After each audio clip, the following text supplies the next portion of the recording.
Absolutely nothing beats windshield time, a road trip, and good conversation in the car. Welcome to another episode of Dan the Road Trip Guy, where we have entertaining conversations about cars and road trips, life lessons, and maybe every now and then a little advice. I'm your host, Dan Neal, road trip extraordinaire, and now buckle up and enjoy the show. I am in the car tonight for this episode. I have not had anybody ride along with me in probably a year, so I'm really excited to do this. It's a beautiful Thursday evening in Cincinnati. It's a bit warm, but my guest today is Bill Hayes, and Bill and I have known each other for a long time. We lived in the same neighborhood for years. We both love cars. We were both talking before we got in the car that we're both introverts, and we're like, uh-oh, what are we going to talk about? I'm excited to talk with Bill on this trip, and welcome to the show, Bill. Thanks, appreciate it. You're Yeah. a very good driver, too. Yeah, I'm so glad you're here. Kick this off with, why don't you take a warm-up lap or elevator, ride up the elevator, take a couple minutes and just tell my listeners, who is Bill Hayes? All right, well, I'm originally from the Finger Lakes in upstate New York on the north end of Seneca Lake. On the south end is Watkins Glen, and I think that's where I got the bug for cars originally. I'm an environmental attorney, do a lot of automotive work for Japanese automakers, and I've been in Terrace Park for I think 17 years now or so. All right, so this is Dan, the road trip guy, and I always start out with, what was your first car? I still am on the internet looking for that to get it back. It was a 1975 Volkswagen Scirocco, silver. Second owner, the first owner was a guy who worked for Kodak in Rochester, New York, and the hood and the roof had these little dots on it from the stacks at the Kodak factory that no matter what you did, you couldn't get them off. But that was a wonderful car. You know, it's basically a VW Rabbit in a different body. Absolutely. But A very racy looking body. Yeah, I really liked it. It was manual, so you didn't have a lot of friends asking to borrow your car because they didn't know how to drive a manual. Absolutely. Four speed. 4-speed, AM radio. So And what year did you buy that? When did you start driving? that was 1978. Yeah. So And then sold it when I went to college at Denison. yeah. So only had it a year and a half. Any fun trips in that car? Mainly just around upstate New York to visit people who were, graduated before me and who were in college and so forth. Yeah. Up to St. Lawrence and a few other places. When I met you had a really fun BMW, a classic. Yeah. Tell me about that a little bit. Where you got that? Sure. That was a 1972 BMW 3.0 CS. BMW had to call it E9. And I got it from a mechanic guy that ran a shop in Northern California. He had gotten it for his daughter. And what was nice about that is I wanted a manual, and I was having a lot of trouble finding a manual. And in talking to him, that was an automatic, and he had a 5-speed from a 5 Series there. And so he said he could put that in it. He also had put the fuel injection from the 5 Series in it, as well as the brakes. Yeah. So it really had some nice upgrades, but was still, essentially original in every other way. Just it wasn't carbureted anymore and had some nice bigger brakes and fuel injection.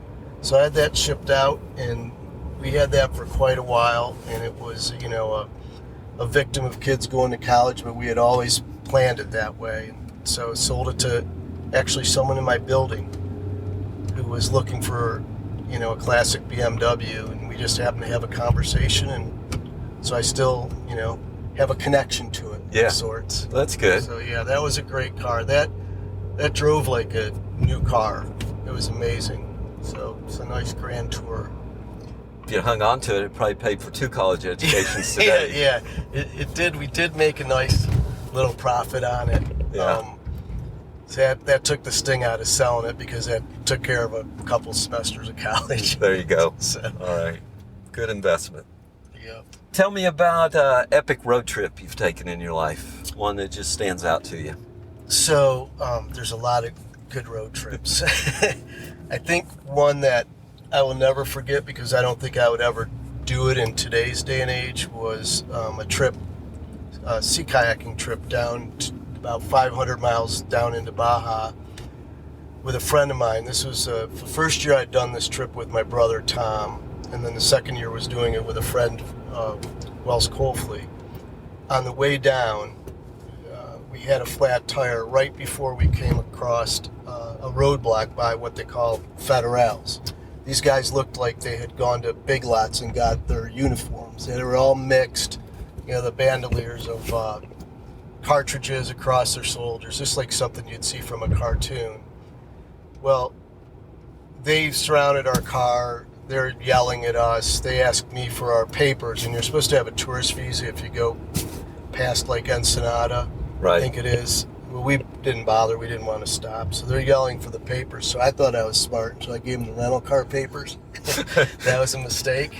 Yeah. Next thing you know, we're out of the car. They're making us empty literally everything out of the car. All our gear, all our kayaking gear, food for the trip, everything. And we just acted stupid, which wasn't hard because we were stupid. They were probably just looking for a bribe. Right. And in the meantime, Wells went to work fixing the flat tire and a lot of activity there, and they eventually just got bored with us, I think, and let us go. What was funny is after that trip, and you spend about a week just self-supported out among these islands in the Sea of Cortez, we get back, and this isn't like, Cabo where there's, rock and roll restaurants up. This is like a fishing village you're in, where if you aren't paying attention, a donkey's going to eat your food right off the table. But on the way back, we had the military jumped out in the road and stopped us. And so the same thing, we just they were obviously just doing a drill of some sort, and they didn't search us. We just kept saying no comprende. But yeah, that was on the way down and on the way up, getting sort of stopped in the middle of the desert by heavily armed people. That sort of sticks in my mind. Yeah, that would stay in your mind, right? What year was that? Oh my gosh, that had to be 15 years ago. Okay. Trying to date it by the age of my kids. Actually, it's probably a little more than that. Oh, And you know what it would be? It would be Cooper's. It'd probably be 25 years ago or so. Yeah. But time kind of flies when you get to be our age, right? Yeah, but you read about now some of the things that happen when you're going down the Baja through the middle of Baja and Peninsula, and then some of these isolated areas. I don't know that I'd be comfortable camping like we did on the way down, just on the beach and so forth. Yeah. A little smarter now, probably. A little wiser. That's right. You mentioned you're an environmental attorney. That's correct. Did you always want to be an attorney when you were growing up? No, I thought I'd be an architect until I realized there's a lot of math involved. Okay. Now it's probably a lot of computers, but I was at Denison and was involved in some environmental programs. I was a political science major and realized, how can I get into environmental issues with not a real science? Right. What else can I do? Yeah. And so I went to law school for the sole reason to practice environmental law, and worked for Ohio EPA for 5 years, and then went into private practice. Okay. And why Denison? Lacrosse, probably, and also it's just a beautiful school. The admissions director, who I first met when I was a sophomore in high school, just passed away, but it says a lot about Denison because I was just stopping there with my dad on the way to visit my brother at University of Dayton, and we were looking at schools on the way down. Yeah. Kenyon and Denison. Okay.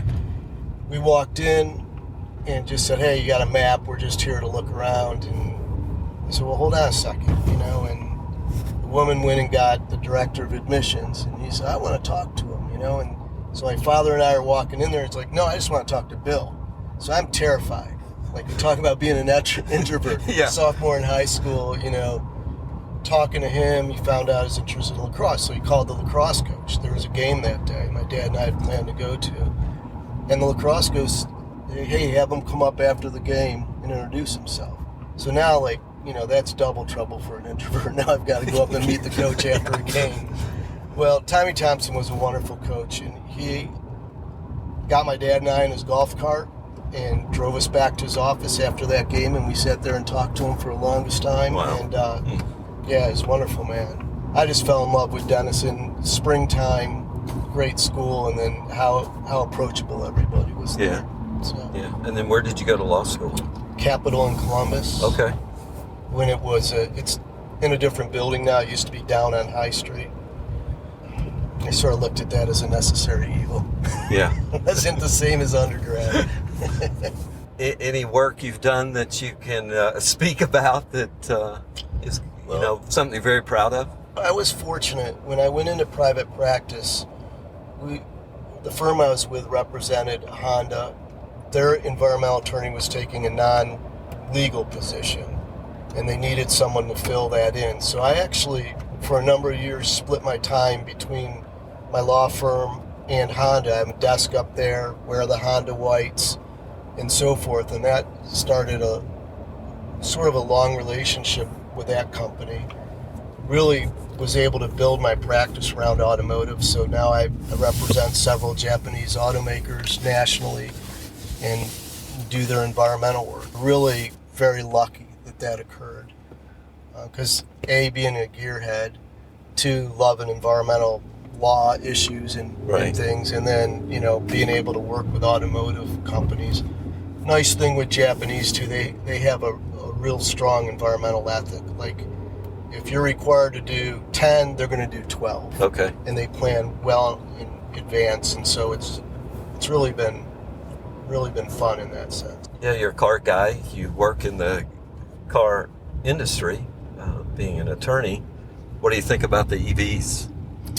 I don't think the nation is 100% ready for them, everybody, but I will tell you that's where it's going to go. All the companies are planning for it. So take the politics and the sound bites and everything else and just put them aside, because it's going to be what the companies forecast. So the media likes to jump on the fact that EV sales are down. Well, EV sales are down, but that's the way we're moving. I think there's a transition period. So I think hybrids will have a really, really important role to play. With the plug-in hybrids, I don't think hydrogen's going to go anywhere anytime soon. Okay. No, you don't think that. I just don't. We already struggle with the EV infrastructure. So the hydrogen infrastructure is like, it makes your head spin. But, that's down the road. You have some of these auto manufacturers already working with hydrogen for their trucks and their shipping and so forth, like that. So you're a very good driver. You didn't hit that woman who decided to walk right across the road. She just kind of walked over in the middle of a pretty major road here in Cincinnati. It's only 4 lanes. Yeah, it's 4 with a turn lane in the middle, So all that Frogger you played when you were young. It's worked out really well. So back to the EV, you'd think we're 5 years away from it being... Yeah, you take Roseanne and I, we travel a lot. We have a child in Vermont and a child in Utah. Okay. And I'm from upstate New York. There's already long drives, and right now it's not completely practical to say we're going to do that in an EV unless you're willing to say we're going to add significantly to what might already be in Vermont, a 14-hour drive, or Utah, a 24-hour drive. But that's for those type of trips. We are constantly talking about having one for what we do in Cincinnati. It totally makes sense, for just the driving that you do around town. We'll get there. Now I say that, but we've got a bunch of old cars in our driveway too. Well, sure. Gotta have old cars. Yeah. Just in case you can't charge one up, right? Yeah. That's right. Or the grid goes down, I'm gonna be safe. Although I did have to buy, of course, we're riding around in a BMW, and they like 93 octane. Right. So it was $4.89 this morning. Wow. I was like, wow, maybe that electric's not so bad. Well, that's right. So, like, Alfa Romeo came out with their small It's the small SUV, the Tonale or something. Right. And I think their range is on electric something like 35 miles. Okay. So that's a to and from work. Yeah. Easy. You could go the whole week without having to pay for gas. Yeah. One twist where we are in Ohio is that, some of the power, a fair amount of the power on the grid's coming from coal-fired power plants. Right. So, you factor that in also. But that's going to evolve over time. Also, we're not going to see too many of those after 2030, 2035. Yeah. All right, what's on your bucket list? Vehicle-wise? No. Like Life. What do you want to do? I mean, you've done a lot. I've seen you. What would I like to do? I'm pretty content. I wouldn't mind having a place on a lake in Vermont or upstate New York. Okay. That would be my bucket list. But Okay. somewhere close to a ski area and fly fishing, kayaking wouldn't be so bad. But I'm pretty content. Okay. Well, that's good. Maybe you need to work on it. Put something on there. That's what I tell people. Yeah. You don't want to climb Mount Everest? No. there is so my father was a kayaker. Okay. And Seneca Lake, where I grew up, is 35 miles long, about 3.5 miles wide. And he would kayak every single morning. And through the winter, unless it was white caps, Yeah. and he passed away in 2020 in his 80s. But he had his routine in his kayaking. So I would like to kayak that entire lake, do the whole lake, and that's been something I've been looking at and would like to do within the next year or so. Okay, It'd be a mix of camping and maybe hit Watkins Glen. You stay somewhere, not so sure. I do it off season so you don't have as many people on the lake, and you can probably crash on somebody's beach on their cottage and they wouldn't be there. Right. Yeah, They'd be in exactly. New York City or somewhere. So, yeah, that's been something I've thought about quite a bit. And he was a car guy for sure. So, Yeah. So you should do that. yeah, I remember you play hockey. I do. I still play hockey. You still play hockey? Yeah. Yeah. Now, did you start playing when you were young? Yeah. In fact, my dad, we had a small pond in our backyard. I'd call it almost a low-lying area. It would freeze every winter, and we'd play there. And then we came home from school once when we were kids, and my dad's out there with a buddy with a bulldozer, and they dug out a rink. He ran lights up through the trees, had a bench. We had regulation goals and everything, and that was our life growing up in the winter. Okay. And my mom would turn the lights off to get us to come back in at night, and we'd just keep playing. But yeah, it's like when people talk about backyard rinks, we really had the ultimate, and it was probably a way for them. I'm one of 4 boys. It's probably the way for them to keep us around the house. Yeah, sure. So, but yeah, my semi-claim to fame is that Steve Carell, the actor, he was a goalie for Denison on our hockey team there. Oh, really? Yeah. Yeah, it's everyone that's played hockey at Denison, that's the claim to fame. Yeah. I doubt Steve Carell would know who I am. You never know. Yeah. He does support the team. We have a really nice alumni program, too. So. Okay. But still playing at the Indian Hill Winter Club. I might go down a league every couple of years. Eventually there might not be any more league, but for me. It was kind of like Linda and I were watching CBS Sunday Morning, and there was a lady on there. She was in her 90s, and she was doing the decathlon. Now, it's not an official thing, but it sort of was an official thing. She was the only one in her age group over 90. That's pretty impressive. Yeah, and she did it all. And to watch her throw a shot put, a discus, a javelin, and then she high jumped, it was like, wow. When I lived in Columbus, I played in a league at OSU, and there was Judge Gilly was an older judge, and everyone, he's almost in his 60s. He's playing, and I remember going, wow, man. I played with a bunch of guys. Yeah. It's funny. Linda and I just went and saw Chicago and Earth, Wind, and Fire. Did you? and 3 members in each group are the originals. Wow. And most of them are 80 plus. That's And they were still, I mean, it was like, holy smokes. well, you wonder about Mick Jagger sometimes. Yeah, he's 81. It was like, Oh, he's well preserved. you're well preserved. Yeah, good word. If you could take a road trip with anyone, living or deceased, who would it be? Where would you go? What would you drive? So there'd be a long list of people. Sure. Roseanne and I travel really well together, but I think if you're saying living or deceased, it would be with my father again. I got my master's from Vermont Law School, and I wasn't going to go to graduation, and he ended up saying, yeah, let's go to graduation. So I had a M3 at the time. So we drove up there. I picked him up in Geneva, New York, and we drove up, through the Adirondacks and through Vermont in that M3. And he had spent his summers in Vermont growing up.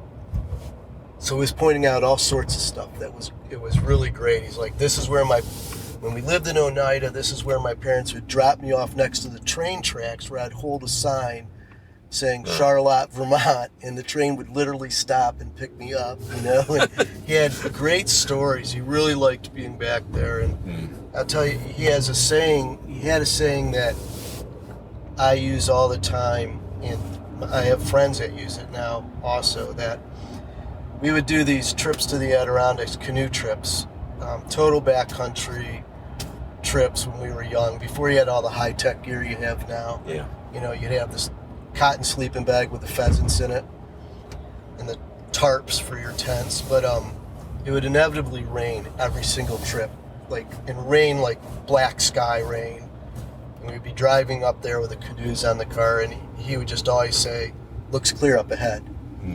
And it's sort of a saying of life now. We say, when you're just in a mix of something that's miserable, it's looks clear up ahead. And so, That's good, right? Yeah. And I have friends that use it now too, and I think he'd be the one that I'd have a good time doing a road trip with, and also because he's a car guy. And, yeah, or Bobby Orr. There you go. Yeah. You can talk hockey for a while, right? Yeah, I probably. I'm not a hockey guy. He was a hockey guy, right? Oh yeah. I probably wouldn't be able to talk. I'd probably be so how you have a hero, some sports hero when you're a little kid. Sure. Yeah, that he's definitely the one.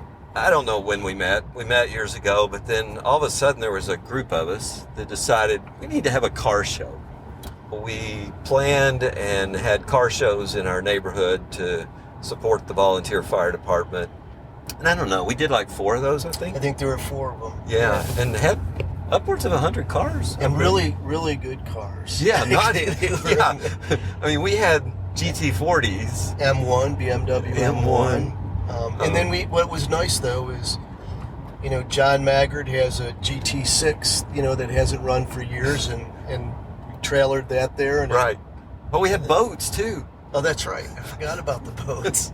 Boats, motorcycles, mopeds. Yeah. In fact, my son Cooper won an award, which I think his friends just stuffed the ballot box. We had a 1972 Z50, Honda Z50 mini. That's right. I remember that. Yeah, I think that was the original, stealing the election type thing. They stuffed the box on that one. That was fun. But we had a lot of fun really doing that. Good. And then one year the fire department used the Jaws of Life on Oh, the yeah, vehicle. that's right. Yeah, demonstration. We had food trucks. Yeah. This is kind of pre-food truck days. Yeah. I was thinking about it today. I was thinking, I wonder when Cars and Coffee started. We might have been ahead of our time. Cutting edge. That's Yes. right. That's us. No, what do they call it? Thought leaders. We were thought leaders. Yes, there you go. No, those were really good. And the mix of cars, I remember we got it was a British car club, also had a bunch of cars they brought. Yeah. A lot of TR6s. Yeah. And then, of course, we had a family here that had some racing Porsche cars. Yeah, Porsches. that was pretty nice. That was kind of cool. There was a Woody one year that was just beautiful. Now you're bringing back all these memories of the cars. Somewhere I have photographs of them. Yeah, well, I found some. I need to get them all in one place and share them with you guys. So. Yeah, we'll have to do that again. Yeah, That was Terrace fun. Park Motor Classic. And then we raffled off a vehicle. We 2 raffled off- cars, yeah. didn't we? Yeah. Didn't we raffle off a Saab one year? And then We the raffled BMW? off the Saab convertible. Yeah. The winners of that ended up, I'm not sure they were comfortable with a manual. And then I brokered that to a friend who had drove it for years. He just sold it. Oh, wow. David Brittingham had that for a long Yeah, time. that's right. He did. And then you had the 320i. 320i, which we kind of wish I had it back. Same here. I remember buying the steering wheel from you because it was an Alpina wheel. Yeah. I wish I had that still. But I've always wondered where that ended up. I know. You know? Yeah, I that don't was know. nice. That was a nice car. Yeah, should have, could have, would have kept Yeah, that. it was the Gibson's Saab convertible. Oh, and that's it was, right. It was Yeah. their mother's, so it was Mhm. like a one-family vehicle. That was nice. An '86, I think it was. Yeah. Yeah, we might have to do that again. I think the planning was as fun as the event. It was. I'm sure the raffle was illegal. Oh, without a doubt. I also think the beer sales were. Maybe on the third. I think I still have. I might still have the permit for the last year that we had beer for. Yeah. That. But yeah, I'm not sure. I think we researched the raffle and just decided that was a lot of work and just let's just do the It's raffle. like, we'll might get our hands slapped. Yeah, we got around it, I think, in part by the winner. Then it was just a private transaction between the winner and the donator. Hey, the money went to a great cause. It did. Yeah, I think emergency services had fun with it too. They passed the boot, you know. And, Yeah. but there's a whole. Hey, there's a lot of golf carts here in the neighborhood now. Do you have one of those? I do not. No? I always think about getting one of those Cushman industrial carts and driving it around there as the contrarian. I think you should. Yeah. All right, if you could leave my listeners with just a little bit of advice, life advice, what would you tell them? Well, I'm going to invoke my father's saying. It's like, it looks clear up ahead. If no matter what situation you're in, just remember it'll be clear up ahead. And I've used that in many instances where I didn't know if it was going to be clear up ahead. Yeah. And with medical stuff my wife and I have had, and it works out. So keep positive attitude and drive carefully. Great advice. Well, Bill, your dad sounds like a really neat guy and somebody I would have enjoyed having a little road trip conversation with. Any idea what his first car was? Well, it's funny you say that because it's sitting in my garage. Really? Yeah, so it's a funny story because it was old when he got it, but it's a 1920 Model T pickup, and he was working on a farm in Trumansburg, New York, just outside of Ithaca when he was in high school, and it was sitting in a barn.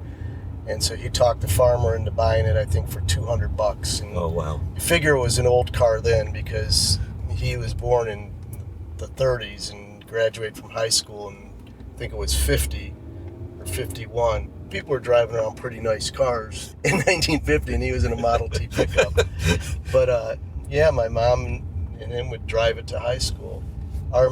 My brothers and our earliest memories are going to my grandfather's farm, and we'd pile out of the car and we would go into the barn and climb all over that vehicle. I don't think it's really been on the road since probably 52. I always like hearing stories too. Like it's interesting because it doesn't have a fuel pump. It's all by gravity. Right. There was a big hill near the farm, and my youngest uncle said that my dad would have to drive backwards up the hill when the gas was low so it wouldn't run out, and he refused to do it. So he'd jump out of the car and hike up the hill. He thought that didn't sound like a great idea, but yeah, so he always kept it, and he was very proud that he kept his first car because, like we've talked about, don't you wish you still had your first car? Absolutely. Yeah. So how'd you end up with it? Well, when he passed away, we lost the storage up in Geneva, New York, and just between my brothers and I, we had the place to store it. Good friend Andy Sereno went up with my brother Tom and myself and put it in a enclosed trailer and brought it back. Oh, how fun. So I haven't really done anything with it except change the tires. Those are fossilized. Yeah. That's actually a process in and of itself because you don't take the wheel off. The wheel stays on. You take a rim that holds the tire on. It's got all sorts of surprises. Yeah. Wow. Cool story. I'm glad you still have that, and you'll want to hang on to that no matter what the condition is. Yeah, maybe someday I'll race Rob Portman's. We'll have the Model T race through Terrace Park. Well, that'd be fun, right? Be terrifying. Yeah. Well, I'm so glad you came along on this ride. 2 introverts in a car, you know? That might be the name of a new podcast, and then it's just silent for half hour. Yeah. We're just riding around, so I really appreciate you taking the time. Well, I appreciate you not hitting that woman that crossed 4 lanes, because that could have just changed the whole demeanor of Could have really messed things up big time. I always ask my guests, is there something you want to give a shout out to, a charity? I'm sure you don't meet any clients in your law practice. I'll give a shout out to 2 organizations. One is the Ohio River Foundation. Okay. You know, it has the name Ohio River Foundation, but it really protects the whole watershed in this region. Okay. And it is their effort on conservation and restoration, but most importantly on education is really, really great. And I would just suggest that you look at their website. Okay. And then the other one is Learning Grove. So those are just 2 websites to look at. Okay. And 2 great organizations doing good things. Yeah. So, and thanks for having me. Thanks for that. Yeah.